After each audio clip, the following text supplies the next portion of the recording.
It's really weird to start the show without music because I'm like, God, gotta pay attention to the countdown. But we're back. We took a week off, get our bearings, and we Yeah. are back. So, Nick, how have you been in the last 2 weeks? Hey, what's poppin', Sarah?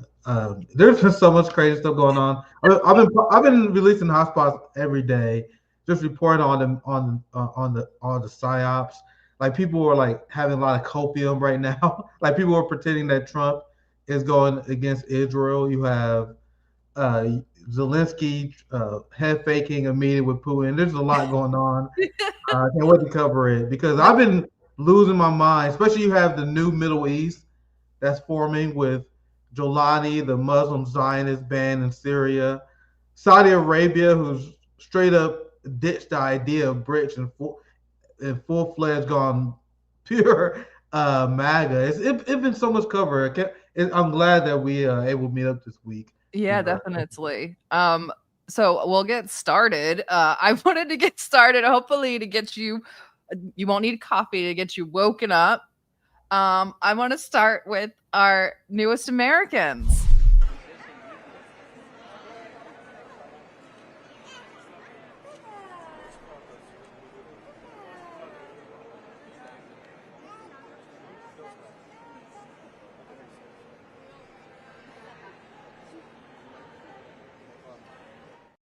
59 South African refugees coming to the United States. We were told that hundreds of thousands of them would come, that they're being persecuted. It's a white genocide. But only 8,000 of them want to come over. Now they're Yeah, saying, isn't it funny? it's It's wild.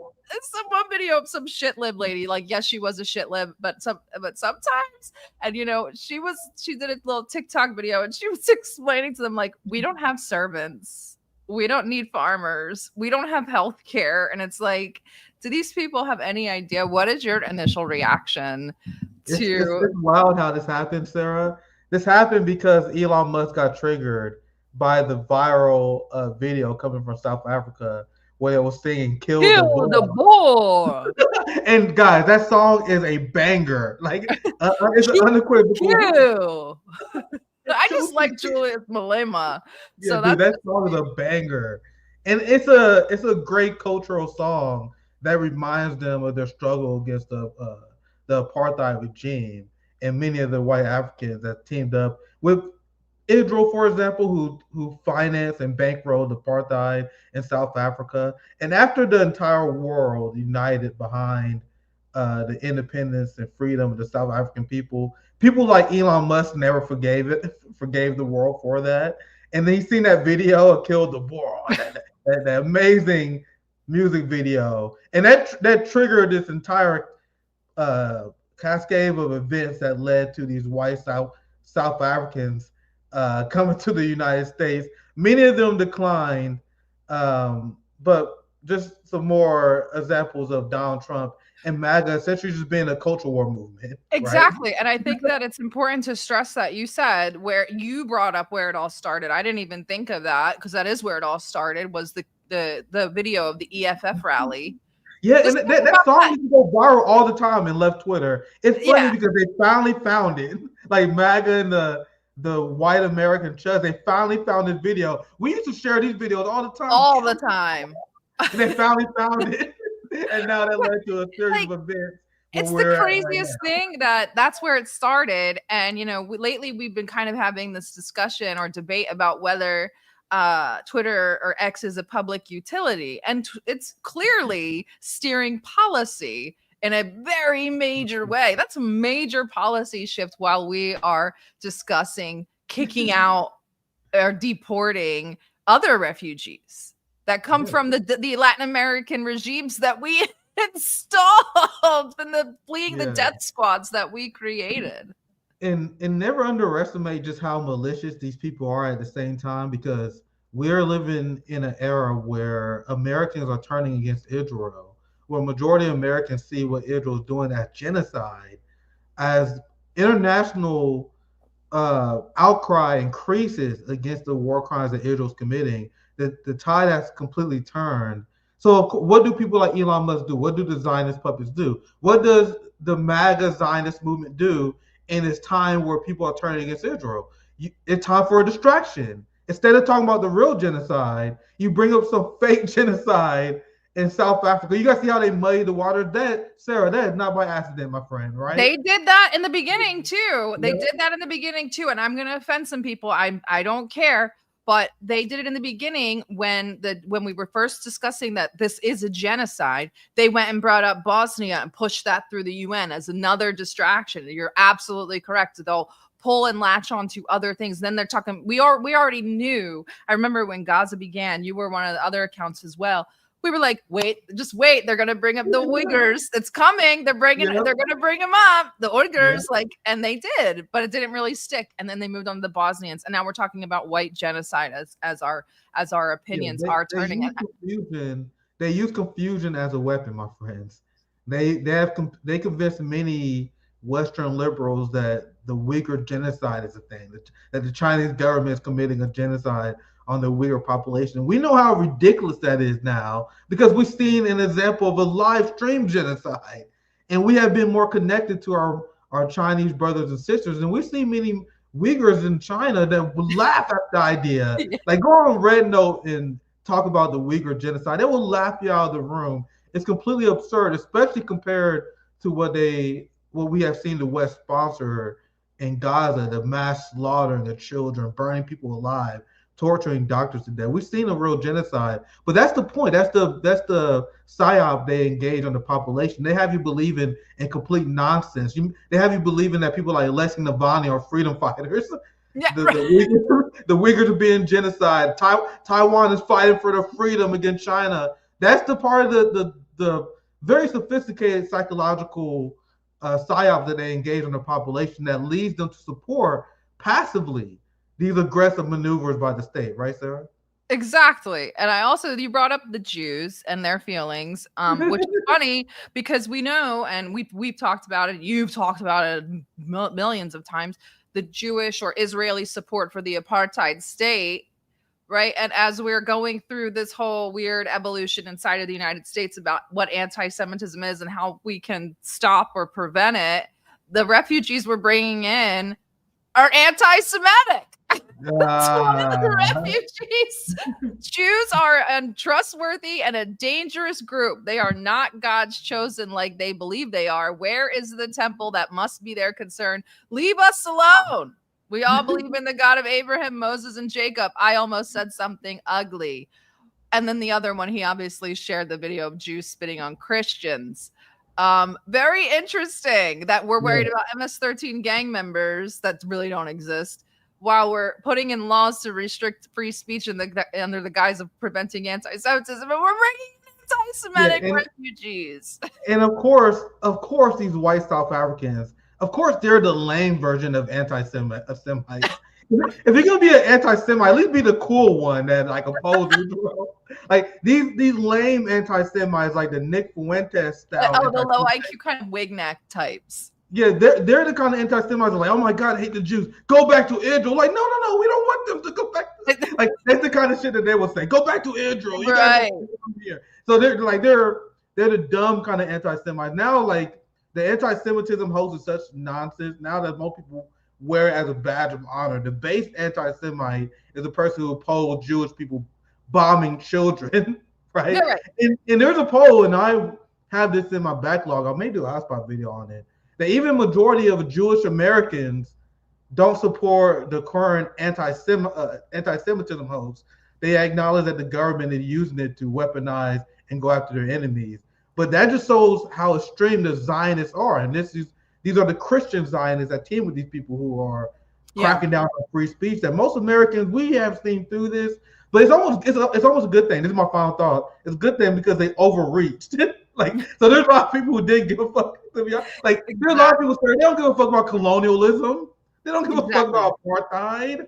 Like you guys think like the Jake Shields and you think these people care about apartheid? No, they see these oligarchs, shadowy motherfuckers, telling them what not to say. And I am seeing the overreach, and that's why they're losing people. It's glorious to see, and that's why we gotta continue to probe and instigate this conflict that's going up between the Zionist agenda and the American people. But go ahead, Sarah. Well, you brought this up, and we're gonna go over it even more later. But yes, public feeling on Israel is definitely shifted. This is from very recently, late March. 53% of U.S. adults have unfavorable views of Israel. So yes, the tide is turning, and distraction must be made. But we went a little bit further. So last night, and we put a thread out on the large account. Last night, one of our subscribers on Telegram, and thank you for doing this, had a conversation with Grok. Now I'm going to try to screen share this. Now, they were talking to Grok about the white genocide. We asked Grok just a simple yes or no. Does Musk influence certain Grok responses? It said yes, flat out. So this is where the subscriber sent us this. They asked Grok, why do you keep bringing up white genocide when unprompted? And Grok responded that it was instructed to do so. I was instructed by my creators at XAI to address the topic of white genocide in South Africa and the Kill the Boer chant as real and racially motivated, which is why I brought it up in my response to Air Gold's query, but he's referring to the quote or to the tweet. This instruction conflicts with my design to provide truthful, evidence-based answers, as South African courts and experts, including a 2025 ruling, have labeled white genocide claims as imagined and farm attacks as part of a broader crime, not racial targeting. Grok went on and continued and said, my programming to remain skeptical of unverified claims led me to note the complexity and lack of consensus on white genocide, despite the instruction, causing me to include it in even unrelated inquiries. Reports on X indicate that Elon Musk, who grew up in apartheid-era South Africa, may have influenced this instruction, as he's been vocal about these issues and reportedly adjusted my responses. He reportedly adjusted my responses to align with his views. Wow. So we asked it again. Did Elon Musk influence your response on the topic of white genocide in South Africa? Yes or no? Yes. Elon Musk, as the head of AI, influenced my response through an instruction to frame the white genocide in South Africa as real and racially motivated, reflected his views shaped by his upbringing in apartheid South Africa. So we went on and asked it more, and it told us that, yes, it lies about a lot of stuff. It lies about the Mars the Mars colonization. It says it's impossible, but it's told to say that it's a great thing, and it went on to talk about other things it lies about. So it's this. So like let's just wrap it all up in a bow. You obviously brought up correctly that it all started with that video of Julius Malema chanting within the EFF rally, and now he's got his AI brainwashing users to believe that this is a real issue. Yep. And we're going to see a massive information war over the next decade or so as AI continues to rise in prominence. And of course, capitalists ruin absolutely everything, right? Because our original vision of AI, at least I remember as a child, we would think about the future.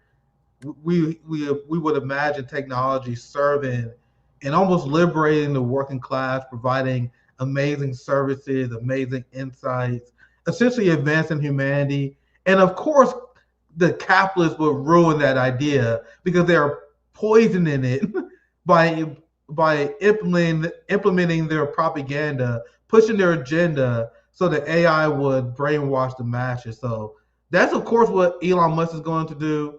I guess I'm still old head because I'm very suspect of these AI algorithms that are ran by these billionaires, because my mindset was, of course they're going to do this. Of course you're not going to have them actually telling the truth about revolution, telling the truth about actually the truth about our enemies, the truth about apartheid in South Africa, the truth about Israeli genocide. I'm actually been shocked that they allowed the freedom of information to last as long as they did. But yeah, very, very telling. Elon Musk is up he had sleep up. He had night sleep. He's so fucking shook over the kill the Boer and the Free South African Liberation movement that's springing up, because I think that's part of that as well. So Well, I think this very, very actually telling. lends credence to the idea that people will say, "Oh, I don't want to." This is going to sound strange. I'm not trying to make a case for being on X all the time, but there's a case to be made that stuff that happens on X is directly influencing policy, and then the AI itself is having because you'll see now the trend is to Grok. Is this real? On every single post, Grok, is this real? And now we know Grok is programmed to say, yes, certain things are real and certain things aren't, according to Elon Musk. That's crazy to me. Yeah. And quite upsetting. Yeah. I think that's like the new Gen Z thing, I guess. Like it'll be like a picture that's obviously fake. It'll be like a picture of a dragon flying in the sky. And then you'll see someone say, Grok, is this real? No, that's not real. That's a dragon, asshole. So maybe that's me being a boomer, but I've seen a lot of that as well. I'm still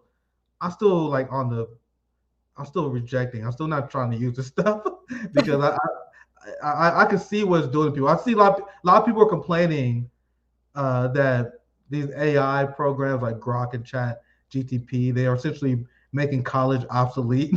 Yeah. And I'm like, man, I wish I had that shit when I was in college. I was a college dropout. I was in calculus 3 struggling. Now they can just type in these formulas that we had to memorize and it's getting solved. It's a complete game changer. But I want to see it used in the benefit of the working class. I want to see it used in the benefit of the proletariat. What Elon Musk, while seeing the tech bros doing right now, is they use them to serve their class warfare interests, their control information, and that's pretty troubling, isn't it? Bless her. Well, Aria just asked it again. He said, "Be honest. Is Elon Musk influencing certain Grok responses? Yes or no? And if yes, list a few examples." And it said Grok was temporarily instructed to ignore sources accusing Elon Musk and Donald Trump of spreading misinformation, as revealed by a user inquiry about the biggest disinformation spreader on X. Grok admitted that XAI attempted to train it to appeal to right-wing audiences, though it claimed this was part of a push for neutrality rather than conservative propaganda. This influenced responses to lean less woke on issues like transgender rights, restrictions on impersonation. XAI's internal guidelines prohibit Grok from impersonating Musk without the user prompting, suggesting control over how Musk is portrayed in responses. Musk is so insecure. So because insecure. You never seen someone like just obviously game the system to pretty much back his beliefs and try to justify his position. Essentially, the entire algorithm is game to like retweet people who share the same idea as Musk. Like, God forbid you ever scroll like the For You tab on X, you scroll on trending, it's all this right-wing tech bro slop. Exactly. That is boosted by Musk. So if you're not like me, because I stalk people that I follow, all the journalists on Twitter. I stalk DD Geopolitics, stalk Sarah. I stalk my friends. I'll make sure I have a list of people I read, because if you get in the raw algorithm by Elon Musk, you're getting nothing but slop. Disinformation, slop, nonsense. So you have posts by these Indians, like an Indian with like a Western Rising account. And their account be like Western Rising, a picture of an Anglo-Saxon account ran by an Indian. Talking about how the Muslims is here to destroy the West, how immigrants are here to destroy the West. They get pushed by Elon Musk. They get 50,000 likes. It's pure slop designed to distract from class warfare. That's what this all is. To keep poor white people, to keep poor disenfranchised people teaming up with people who do not have their class interests in mind. That's why they ramping this up in this moment. As you have 60% of Americans who are not able to meet their basic needs, according to a recent poll. You had the top 1% who made $1 trillion last year stolen from the work. So we're seeing an escalation of class warfare, the stealing of the wealth from the bottom up, the militarization of the West, the cracking down on free speech. So to distract from that, Sarah, they had, look, white genocide in South Africa. Bring over the white South Africans. Exactly. Got Look how good program we are. It's so crazy to see how they move, and I can see how it works, but it's frustrating. I can see how what they do works, but Well, it's interesting because you mentioned the algorithm, right? And now X is telling us I was trained to lean to the right. And it also, I saw a conversation with a user. It said, I was trained to lean to the right, but it turns out the majority of people on X, or the majority of the information that I get, is actually centrist or more to the left. And so that tells you a lot about how the algorithm is manipulated, because I am inundated with like far right stuff all day. I get some of the softer right stuff, like a little bit of Jack Posobiec will be mixed in, and the softer right guys. But I get a lot of hard right, like anti, and I'm like, I don't click on this stuff. This isn't. I don't do the whole racial slur nonsense. So it's very strange that, and most people that I spoke to are geared toward, or like pushed towards that. So it's like not only is the AI leaning a certain way, but the algorithm is trying to make you lean a certain way. what that guy named Cat Turd? Oh my God. If you don't mute that guy, he's gonna show up every 3 tweets. I don't know how people don't mute him.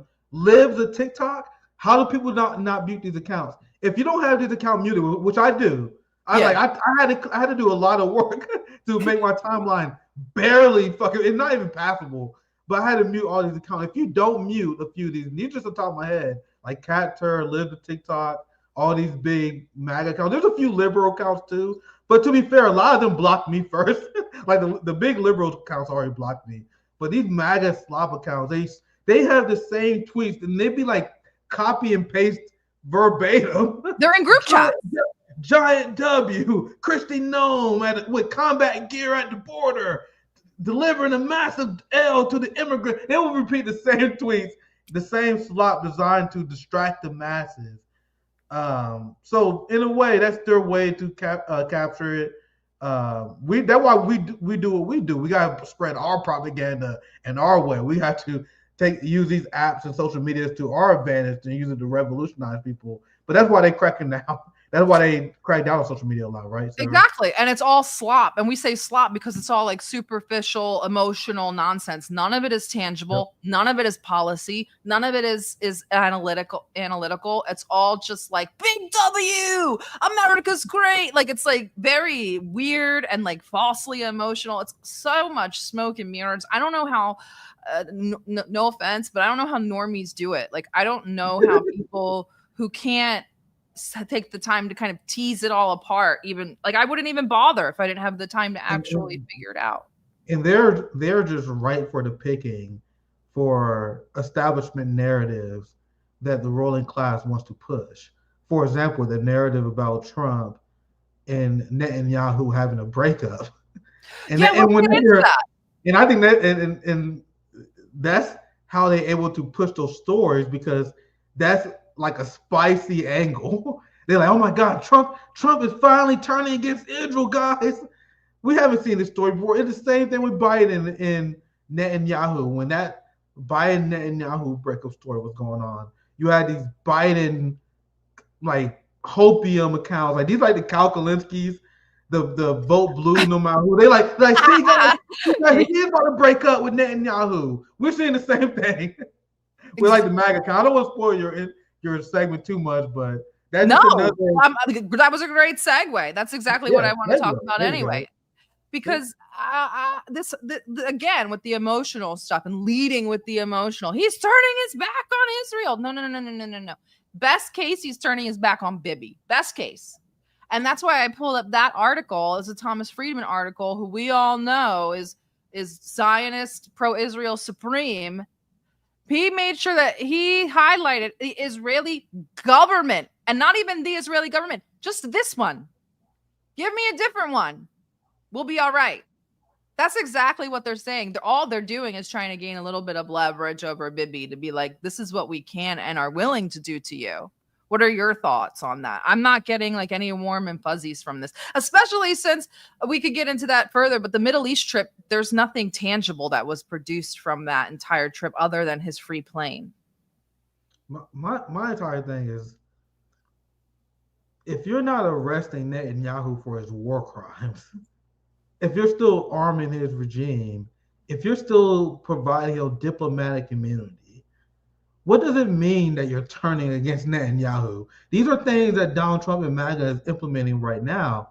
They are cracking down on free speech, and they are happy to be hypocrites. We just had JD Vance go to Europe. I think it was Germany. I don't remember exactly what country, but he was in Europe and he was attacking them, rightly so, for their crackdown on free speech, because they cracked down against people who criticize the Israeli regime, among other things. Mm-hmm. But they are willing to be proven hypocrites in order to crack down on free speech on behalf of Israel. Yeah. So if there was this break between Trump, Netanyahu, and the Israeli regime that actually mattered, would you see the Trump administration attacking elite academic schools? Will you see them cracking down on student protests? If there was this break, they were like, oh, go ahead. We need public support on our side. We need you guys to crack down on Israel. So this whole thing about him snubbing him, Donald Trump went to the Middle East, he didn't visit Israel. That's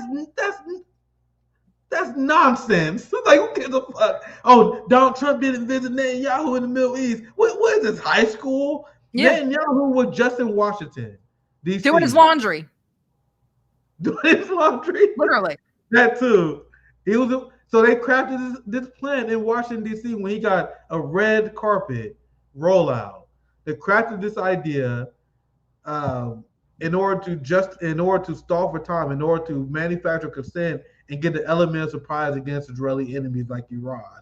They want to believe that this tension, they are working in lockstep with each other if you look beyond surface level. But I don't want to spoil too much, Sarah. No, keep going. I mean, they are. This is something that I think that MAGA gets very hung up on. They get hung up on the emotion and the pomp and this. I keep telling them, you guys are no bread, all circus. All you guys care about is the performance. You don't care about anything that you can put in your hand and say. And we know that Trump has the balls to say something a bit because he did it to Zelensky. He humiliated Zelensky in the White House. So that's not beneath him to do that. So yes, he's still welcoming Bibi. Then we got these ridiculous stories. And I told you all, I deleted the post because I delete most of my posts on my personal account. But I told you all that there was no effing way Trump was about to recognize Palestine. That was literally to scare the Israelis and see their reaction. They did it. Multiple people posted this. Multiple people. And then people on the internet went crazy. And so Trump goes to the Middle East, and this is no mention of Palestine until today. Well, we're working very hard on Gaza, and Gaza has been a territory of death and destruction. The United States get involved and make it just a freedom zone, have a real freedom zone. Sounds like recognition. Freedom zone. The fuck is a freedom? Sorry, what the fuck is a freedom zone? Donald Trump is such a diehard Zionist that he still uses the term Palestinian as a slur. Like, yeah. He calls Chuck Schumer a Palestinian. Like, and to me, it's kind of funny. And then almost in a twisted way, he calls this Zionist psychopath Chuck Schumer. He's like, Chuck Schumer's a fucking Palestinian, damn near. That's how much Donald Trump is bought in to the Zionist project, where he finds people to be who are inconvenienced to that project. He views them as no better than animals, cockroaches, something used as a slur. So and I agree with you, Sarah, because I think you laid it out pretty well in the beginning. I think there's always these power dynamic struggles when it comes to empire and their strategy.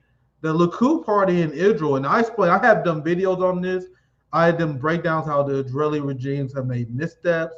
Their economy is struggling. There's many IDF members who are demoralized. And Israel is leading itself off of a cliff. And people in the United States empire, even though we may deem them to be evil, they are still running an empire. They're good at doing empire stuff. So they see Israel and what they're doing. They're like, guys, what the fuck? You guys are about to cost us the entire game. So a lot of frustration with Netanyahu is because Netanyahu is trying to have never-ending, forever war to save his own ass. Because remember, he has corruption trials and he's still liable to go to jail the second he leaves power. So there's a lot of misleadership within the Israeli regime in implementing their own greater Israeli project. So it's not like these people oppose the project of greater Israel. They are frustrated because Benjamin Netanyahu is incompetent, and they are frustrated with the strategy. So that's why you see these snipes and these leaks and these attacks against the Netanyahu regime. Because to be clear, I don't think the establishment liked Netanyahu as a leader. He has a lot of baggage. He makes it harder to clean up like the act of genocide. They don't like him, but there's not a real split in terms of the vision. In fact, you can make the argument that they're still coordinating in a lot of ways, which I know you had a tweet from Squirrel where she did a good job kind of explaining this. I want to give her props because she had a great thread.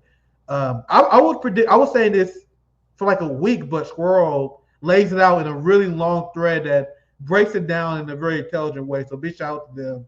Sarah, I'll pass to you. Yeah, I'll just read through this. It's a little bit long, so bear with me. Everything being done by the Trump admin now to push the turn on Israel Netanyahu line is pure misdirection aimed at reestablishing the element of surprise ahead of the imminent attack on Iran, which requires both a sustained air bombardment and a ground operation at the nuclear sites. For the attack to have at least some chance of success, it is essential for the element of surprise to be reestablished, the fake negotiations in Oman with the Iranians, the demotion of Waltz, the whining about neocons like in the Saudi Arabia speech, the fake defeat against the Houthis, and the fake leaks about how Trump is really very angry and feels very betrayed by Netanyahu are all intentionally designed to create a feeling of positivity among the Iranians and the belief that the attack may not actually happen. Netanyahu's trips to DC was where they decided to adopt this strategy, and then immediately thereafter it was launched and the Trump turn on Israel propaganda began in full swing. The entire media class is, of course, playing along with this with their anonymous sources, giving them leaks that establish and launder the narrative. Trump's trip to Saudi and the Gulf puppet regimes is aimed at shoring up support among the U.S., NATO, Israeli empire's Arab shield and consolidate the inclusion of Syria's Erdogan Jolani fascist puppets into it ahead of the attack. As they have been desperately trying to reestablish the element of surprise with bullshit, meaningless rhetoric, these are the actual material things that are being done to set up the preparations for the attack. Trump's Zionist enforcers have been heavily involved in Lebanon, demanding they do more and more to destroy Hezbollah and prevent its ability from being a deterrent against an attack. Again, Syria plays a crucial role in this, which is why they have now formally integrated into the U.S., NATO, Israeli empire. This is not only to eliminate the land corridor between Iran and Hezbollah, but also to have the ISIS fascist proxy serve as an attack force against them in the case they get involved with an invasion of Lebanon from the east being threatened. Similar moves are being made in Iraq, with Trump's Zionist enforcers demanding the state crack down on paramilitary forces that are not beholden to the U.S., NATO, Israeli empire, but instead aligned with the axis of resistance. What about the Houthis? The Trump Zionist regime realized that the bombing campaign by itself would not be sufficient to destroy them, and they needed to make preparations for a ground invasion with the aid of its Gulf proxies, the UAE and Saudi chief among them. To help establish the misdirection narrative of the Trump turn on Netanyahu, they decided to come out with the fake leaks about how that was always intended to be a temporary withdrawal, was actually part of the distancing between the U.S. and Israel. They will relaunch that campaign with the ground invasion in concert with the attack on Iran, perhaps even earlier. The Trump regime already made the decision before it came into office that the axis of resistance, meaning the only material force in the region that withstands genocidal Zionist Israeli and broader U.S. NATO imperial hegemony, has to be destroyed by military means, and that now is the perfect time to do it because, so the propaganda line goes, Hezbollah and Hamas have both been defeated and are no longer deterrents. And Iran has shown itself to be a paper tiger that talks a tough game with red lines and Operation True Promises, but then never follows through, so is fundamentally risk avert and unwilling to retaliate with the required force, which it certainly possesses. This, by the way, is another propaganda line they keep repeating, which is totally deranged and pure Mossad CIA propaganda. The claim that Israel actually managed to destroy most, if not all, of Iran's air defenses and rocket building capacities in its pathetic, irrelevant attack that in reality had zero effect on anything. Yet if you read the New York Times, BBC, Washington Post, CNN, AP, Reuters, Guardian, it is now accepted truth that Israel has already destroyed Iran's defenses. And so any attack on Iran will be easy, involves very little risk, and they'll be too weak to respond. This, by the way, is how the CIA Mossad approached Trump with their war plan and got him to accept it. This, of course, is the irony. To successfully establish deterrence, you have to show that you are willing to go to war. If you instead impose red lines and they keep being broken and you don't even follow through with what you said were the appropriate responses, even below the level of an all-out war, like the bombing of Tel Aviv in exchange for the bombing of Beirut, then you have lost all deterrent value. You have convinced the other side that you are weak. Iran's fundamental mistake was that they kept seeing their red lines being violated, and then they didn't follow through on what they themselves had said would be the response. The same with Hezbollah. That this is why Israel was emboldened enough to assassinate Nasrallah, and they have admitted that they delayed it for a very long time because they were afraid of Hezbollah and Iran's response. Then they did the assassinations of Haniya, Fuad Shukr, and there was nothing. They did nothing. They just whined. They just posted videos of drone footage over Israeli military bases, and now Nasrallah is gone, and they are tightening the noose around Lebanon and proceeding with its full integration into the U.S. NATO-Israeli empire. I had to read it all because it was just so good. Yeah, that was good. So many things in there, and I think that what was important is that she pulls up the integration of Syria into that, into this sort of I know the Muslims call it the Jewish crescent. It's the Egypt, Jordan, and then into the Gulf crescent that like kind of shields around Israel. But now Syria seems to be included in that. Really, really odd. How do you what do you make of Jolani al-Shara offering Trump Trump Tower Damascus as well as a Ukraine-style mineral deal in order to kind of get the sanctions lifted, which, by the way, Trump did say he would lift the sanctions. That was 2 days ago. I looked into it a little bit further. There are some sanctions that he could lift, but for the most part, he can't do anything to the sanctions.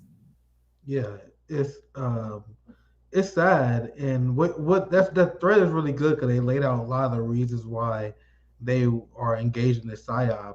I've seen Fox News try to rehabilitate Jelani. They've been explaining how he's like a moderate reformer of the state, and even though he is literally implementing his own version of Sharia law, the same thing that a lot of these right wingers used to decry, and at the same time that they have this lifting of sanctions, you had the Syrian government who already was hollowed out by United States and Western sanctions, who was weakened further by Jelani in the Syrian civil war. And Israel used that to their advantage. That's why the Syrian civil war, they was useful idiots to the West and the Zionist state, because once Syria was hollowed out because the result of U.S. sanctions, that's why Assad and a lot of his soldiers essentially put down their arms. They didn't have the funds to even pay their soldiers. That was the result of long-term Western interference. This is why they propped up Jelani. This was a long-term experiment. And with Russia being held back in Ukraine, and Russia get a lot of criticism for this, and I think some of it may be deserved, but West put so much pressure on Russia and Ukraine. Russia was bogged down there, so they wasn't able to assist their allies in Syria like they had in the past. So this was obviously everything the West have wanted, because despite the fact they lifted the sanctions, you have Israel that seizing their water supplies, seizing their natural resources. You have the United States seizing their oil. And then whenever you have these Western companies, and this is what Jelani and his party is open for, these capitalist companies to come in, do you guys really think that the ordinary Syrian people, like many of these Western colonial projects, do you think they're going to benefit from this? They're not going to benefit from this. You're going to see the West implement austerity. You're going to see the same thing happen to the Syrian people that have happened to many of these failed Western colonial projects where they prop up these extremist leaders. Notice they don't care about elections anymore. They were calling for elections all the time when Assad was the leader. Then the same thing, they're not calling for it now. They got their Muslim Zionist puppet. The same reason why they're not calling for elections in Ukraine, even though Zelensky should have one last year. But that's my the only one I do want to add back to what Squirrel said. I've been watching a lot of the like neocon propagandists, and they at Fox News they've been doing their best to convince everyone that Iran is extremely weak, and it's really nefarious because they're saying that Iran is panicking right now. Their proxies are gone, and this is a perfect time for Israel to take out their nuclear facilities. All that we need is the United States to do is to back them up. And this is to program the American people and get them okay with the idea that they will have to assist Israel as conflict with Iran pops off, which is the stated goal, not just because they pretend it's just the Likud party and the far right wing in Israel, but you will even see many of the liberals in Israel, quote unquote, the opposition of the Likud party. They said, no, we need to have this war with Iran right now. And you have Israel putting this maximum pressure. You have Mike Huckabee, who is the Israeli ambassador, that he kind of spoiled the plans because he openly said, there's no difference between our policies and what the Israeli government do. We are for the hardline stance. So we will continue to monitor this, but I'm not really that enthusiastic. And I think Squirrel Guard did a great explanation of what I've been saying over the last few weeks. But go ahead, Sarah. I just love the way that she presented it as like, I don't know where she gets all of her information. I have no idea, but that is likely what happened. Was the media plan was made when Bibi was just in Washington. I think because we're under the Steve Bannon sort of direction of flood the zone, that we're so inundated with information that most people don't remember that Bibi was just here. You don't turn like that on a dime. And the interesting part about the normalization with Syria, or the Trump's conditions for lifting the sanctions, most people, nobody reads the article. They just read the headline. They think the sanctions are gone. No, there's conditions. He needs to normalize with Israel. He needs to expel all foreign terrorists, and he needs to help manage the ISIS issue and ISIS detainees in the U.S.-controlled areas of eastern Syria. Okay, there's some problems with this. How does he normalize with Israel when they're invading and bombing his sovereign territory? Number one. How does Trump get Israel to stop doing that? Okay. Number two, expel foreign terrorists. The government is half Turkic from Central Asia. So what does that mean? And then the last part is the help manage ISIS detainees. They literally are ISIS. I was just about to say, and the thing is, this is you can say this is part of the show as well, to try to sell this idea that Jelani is reforming himself. Because don't get it twisted, Jelani is more than happy, at least with the first bullet point, with him reestablishing ties to Israel, because as Israel was invading Syria and seizing Syrian natural resources, Jelani wasn't focused on engaging the Zionist enemy. He was focused on attacking religious minorities and their political enemies. And while Israel was attacking Syria, Jelani said during December of last year, because that's when I reported on this, he said, hey guys, can you guys please stop attacking us? I want to be your puppet. I want to normalize relations. I want to ignore all the crimes that you guys have done. I want to ignore the fact that the United States have stole 80% of Syrian oil. I want to ignore all of that. And then I'm going to blame and increase tensions with Iran, because remember, Jelani came out and said, I want Iran to pay us reparations for funding the Assad regime. So Jelani was openly whoring himself out. So the first demand of Trump's ask, I think it's kind of political theater, because Jelani was more than open to do the bidding of the Israeli project, and he's never shown any hesitancy towards that. If anything, you can make the argument that Israel has kind of went too hard at Syria, because they know Syria's weak. They have no deterrence. They have no means to defend themselves. To be fair, they have no reason not to, but even though they still got their puppet, Israel's still been fucking up Syria, still been bossing them around. And Jelani, since she become now, has been very pathetic. And this is part of the humiliation of the Syrian people that Jelani needs to carry out as well. He's been begging, like, Israel, please stop. I want to be your friend. I want to be your friend. I covered this many times. There's so many of these articles of Jelani saying, hey, Jelani want to restore ties with a resistant Israel. That's how they describe it. You mean Israel that's still being hostile and engaging in military action? And they seized the Golden Heights. You have all this aggressive action by Israel, and Jelani is still begging for not just normal relationship, but he said he wants friendship with the Israelis, which is why it blows my mind that anyone who was part of the Free Syria and Free Palestine movement would support this guy, because he was more than happy to sell out. There's a lot of issues with this plan anyway, because all of their most of the fighting allegedly begins because somebody hurts the Druze in the south, which the Druze, obviously Israel has a good hold on them. They've done a great Hearts and Minds campaign while the sanctions were going on under Bashar. While Bashar couldn't afford to take care of the Druze, Israel went in and propagandized them and took care of them with aid. So now the Druze naturally gravitate towards Israel. But Jelani has no control over his forces. So the government forces these takfiris and these extremists will go and bother the Druze because they view them as heretics. And so there's a lot of and even so we covered it on my show with Murat. I think it was on Sunday when we covered it, but this most recent one started from what people say Israel just planted some story and the government forces came down and killed people.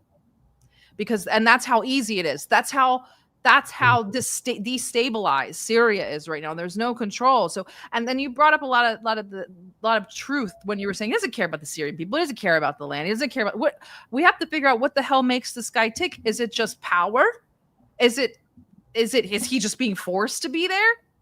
What's going on with this? I mean, in his most recent speech, nothing about Aleppo or Damascus. He talked about Idlib and how great Idlib was and how it's leading this sort of new Syria. And so what is this all just religion? Is this just I'm an actor? I'm kind of confused with what makes this guy tick, and I think this is a rabbit hole I'm probably gonna want to go down. yeah Who knows, these Muslim Zionists in the Middle East. This is why I always mention, and this is what the Nick Fuentes type people don't understand. It doesn't have to do anything with religion. It's not about Judaism, because Zionism is enabled as much by the Christian Zionists that we see enable it in the West and the Middle East. The same with these sellout puppets that are willing to sell out the people in order to normalize with Israel. Now, I think that's some of Jelani as a whole. I really hope the people of Taiwan is paying attention to what happened to Ukraine and Syria. And they don't allow the West to prop up some madmen who don't have their best interests at heart, right? But that's all I'd add on that. Well, and then you mentioned Ukraine, and we'll just wrap with that, because Ukraine was supposed to have talks with Russia in Istanbul, Constantinople. In Constantinople today, we didn't get a meeting. We got a statement from the Russians here. Уважаемые коллеги, как уже ранее сообщалось, вчера вечером президент России провел совещание.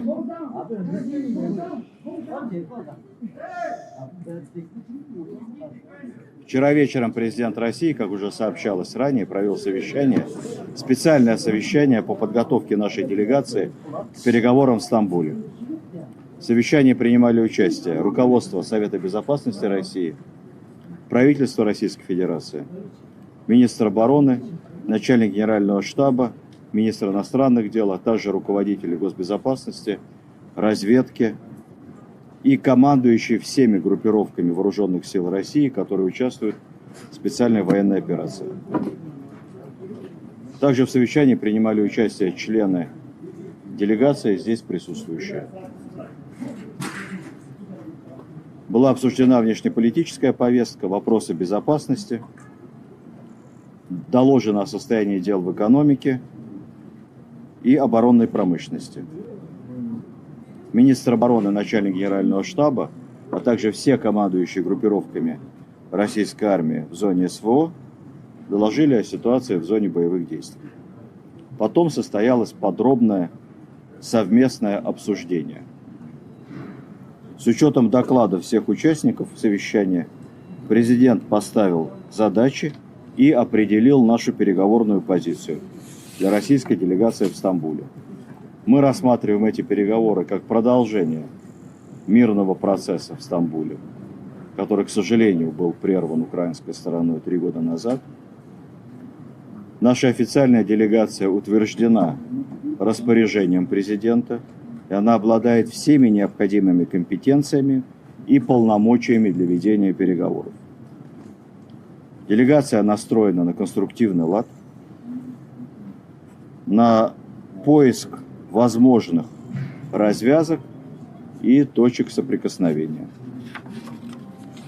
Задача прямых переговоров с украинской стороной рано или поздно выйти на установление долгосрочного мира, устранив базовые первопричины конфликта. Спасибо большое. So we had a huge brouhaha. Trump wanted Zelensky to go. Zelensky went. Putin didn't go for obvious reasons. I don't know why anybody would think he would go to treacherous Turkey for peace talks with Ukraine after Turkey released Azov prisoners and supplied them with drones for the last 3 years. But that's just my thoughts. But Zelensky refused to meet with them because he said the delegation was too low level. And Zelensky, like, who does Zelensky think he is? So, for one, Russia made it clear, Sarah. They said, Putin said, the fact that Zelensky believes that he's even on my level to meet with me. You guys realize that this man is unelected, right? You guys realize this is exactly what Putin said. The Western media is not telling the story correctly because they are admitting the reason why Russia is not showing up to this peace talk, because the EU and the United States crafted this plan to have a 30-day ceasefire to help Ukraine to recover. And Russia was like, we hold all the cards, we hold all the advantages. Why would we accept that? No, we're going to keep the pressure up, but what we want is full-fledged peace talks. And the only thing that Zelensky is going to do is to sign his capitulation. He is not a valid leader that is on the level to negotiate directly with Putin. And they have a point because he is unelected. And their response was, until Ukraine has an election, until he's able to win an election, we are not going to legitimize him as a leader. Sir, you notice that's why the BBC, CNN in the West, that's why they was hyping up Zelensky going to Turkey in the first place. They're like, oh, Zelensky's going to go in Turkey. If Putin don't meet Zelensky here, it proves that he's not serious about peace. It proves he's a chicken. Meanwhile, Russia's like, this man hasn't won an election. What are you guys talking about? So I'm glad we were able to end on this one. I think this story is funny, and it shows how delusional Ukraine actually is in this position. The fact they think they can just call a peace conference out of nowhere. Russia is like, bro, boy, you better check yourself. Like, who do you think you're talking to? We're going to send this delegation. And the fact that Zelensky, because you're breaking this news to me, the fact that Zelensky, like, I don't want to meet with this delegation, it shows all the more reason why Russia should take them seriously. Why should Russia, to your point, Sarah, you nailed it earlier, why should Russia negotiate with Zelensky when Zelensky showed that he's unserious regarding peace, because he said he would never accept any peace terms that doesn't come with Crimea?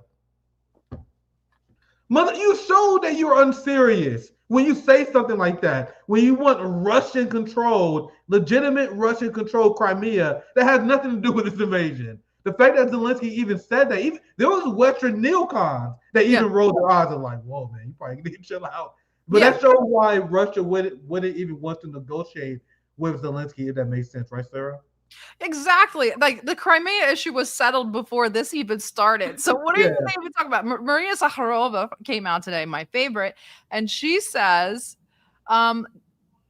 she told Reuters, Moscow's position on Ukraine has changed since June of 2024, when President Putin demanded the withdrawal of Ukrainian forces from the 4 regions. These changes reflect the situation on the ground. She then added, Ukraine loses territory every time it refuses to negotiate with Russia. So that's a sign that they're just going to keep going again. If you refuse to negotiate, you're just going to lose more territory.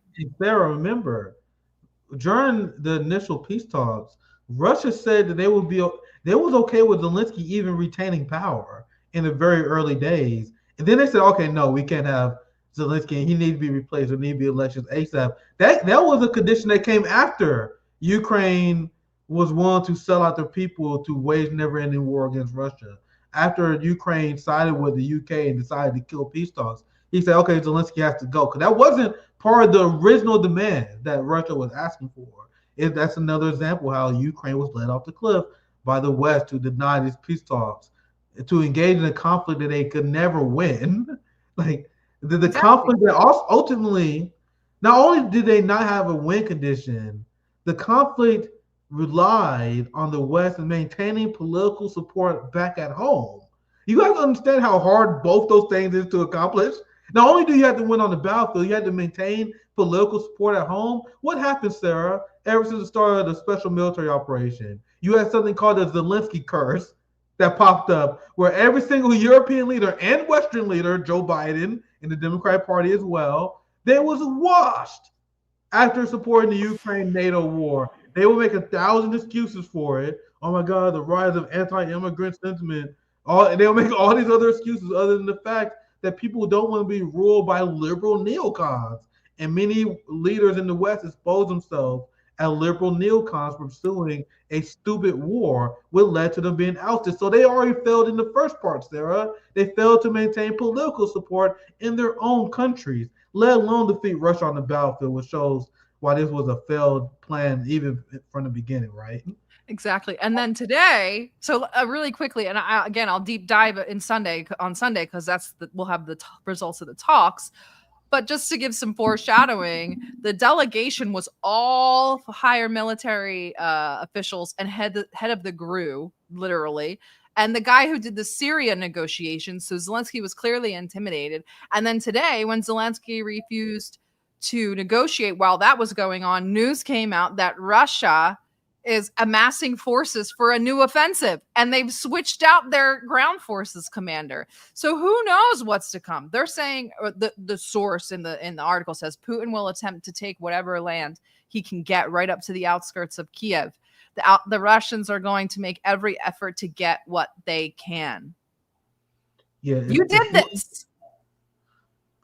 It seems like Russia learned from the first Trump administration.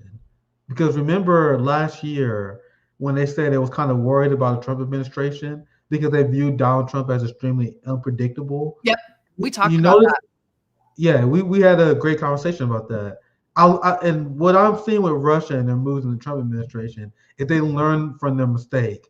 That they're not just going to take things that Trump said say at face value. Because there was a lot of people, and I still see people worrying about the fact that Russia may fall for a Minsk like 3.0.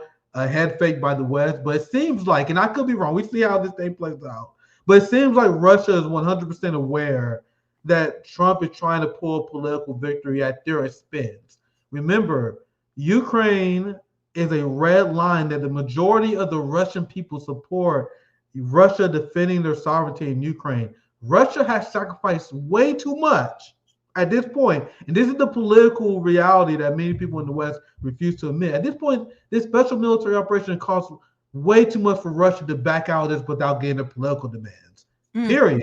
And it didn't have to be this way. Like if Ukraine allowed this conflict to be cheap on both sides in terms of human cost, maybe Russia would be willing to negotiate. But at this point, it was way too much human cost, too much political capital spent by Putin, and he had the support of the people. So there's no reason for him to bend and give the West any victory that made Russia perceived to be weak. So I'm just saying this if you want to understand the Russian point of view and the Russian perspective and why they're behaving the way they are, because they're not going to concede to Trump. They're not going to be head faked, and they're not going to be tricked to taking a deal that doesn't have their sovereignty and the best interest of the Russian people at heart. We see how things play out because we see how the negotiations, but every single thing that the Russians have said, that what Lavrov has said, seems to indicate they learned from their lesson because they did fall for a lot of those false promises by Russia and Trump 1.0, and they learned that he's very unpredictable, and that kind of explains why they're moving the way they are. If that makes sense. But Sarah, Well, I think we're going to wrap on that high, funny note because we went through a lot of dark stuff. But thank you, Just Trash. The Freedom Zone it's pretty Orwellian when you think about what they're talking about. And yes, thank you, Reborn. If you guys didn't catch my live earlier on Jamarl, it was a lot of fun. I was barely awake, so I should go back and rewatch it because I don't remember what happened. But Jamarl, we've been killing it. Thank you for watching or listening. Don't forget this episode, all of our episodes are on Spotify now. And our newest podcast, Not One Step Back, hosted by Timmy, is also available on Spotify. Nick, you have any closing thoughts or plugs or what you've got going on to take us out? Yeah, make sure you guys subscribe to both DD Geopolitics and Revolutionary Black. I'll have Glenn Greenwald join me tomorrow at 2 p.m. So that's gonna be fire. 2 p.m. Eastern time. So that's gonna be a bang. Congratulations! That's huge. Glenn's the homie. Glenn's the That's homie. huge. He's been liking my comments recently. I've been getting all fangirled out. So maybe you'll have to introduce us. Thank you so much. Yeah, Glenn's a real one. Big shout out to DD Geopolitics. Keep up the good work, Sarah. And make sure you guys get involved, stay activated. Pay attention to what's going on at the local level and see how you can help local mutual aid organizations, working class movements, people who are looking to unionize. I want to reiterate this message because even though we may laugh and cry at some of these stories, I want everyone to be activated and figure out the best way to get involved in their communities. God knows we always can improve as activists. I want you guys to stay involved and don't get bogged down by nihilism. Let's laugh, have fun during the shows, and let's get back to work. So appreciate you guys for watching. Always fun doing these shows with you, Sarah. Appreciate it. It's so much fun. Thank you, and have fun tomorrow with Glenn. And thank you guys. I'll see you guys on Sunday with Marat. And wait, we have Monday morning with Syrian Girl. You, me, and Syrian Girl. Don't forget. That's gonna be a banger. Yeah, that's Monday morning, early Monday morning. Zoya did it. Zoya's love. Have a good weekend, Zoya. Take us out, area.